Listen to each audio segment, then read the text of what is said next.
When they were going through a hard time, they just kept calling on Allah. They just kept talking to Allah. They kept crying out to Allah. They made conversation with Allah. Inna kunna min qablu nad'uhu. Inna kunna min qablu nad'uhu. And before even that, so Allah protected us from the punishment of hell. And we used to be worried about our families. But even much before we were even worried about our families, notice the min qablu this time. There's an extra min. In the previous ayah, 2 ayahs ago, there was qablu without min. But now there's min qablu, which means even before then, and even since the beginning, we were doing something. Nad'uhu. We just kept calling Allah. And this is a summary of their remembrance of their entire life.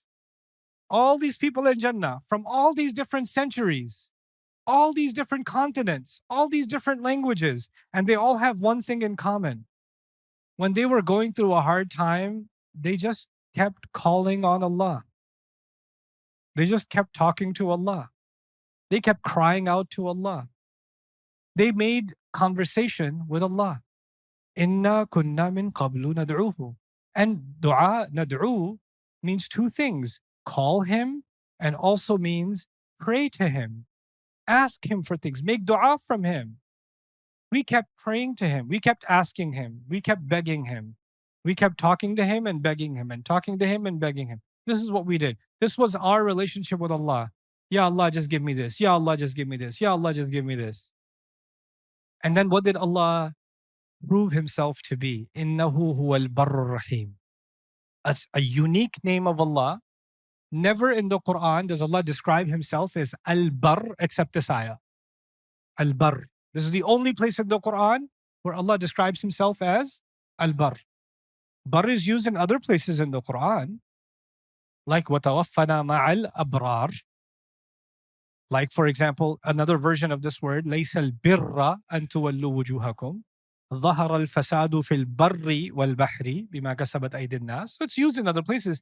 But for Allah, you've seen Ar-Rahim before, but what have you not seen before?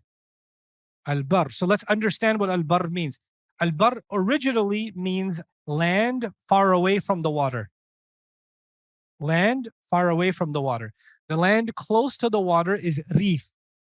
Reef. And the land inland is Barr. The idea is it's the opposite of Bahr. So let's understand this first. When you're in the sea and you're on a ship, are you absolutely safe? No, it depends on the sea, doesn't it? If the sea decides and it turns into a tsunami wave or something, the ship can overturn. There could be a lightning strike. Anything can happen, but you're not safe until you reach what? Land. And once you reach land, even the reef area is still dangerous because large waves can come and strike the land. But when will you feel, if you've been out at sea for a long time, where will you feel the safest? When you are deep inland. Now you're on stable ground. This is a reliable place for safety.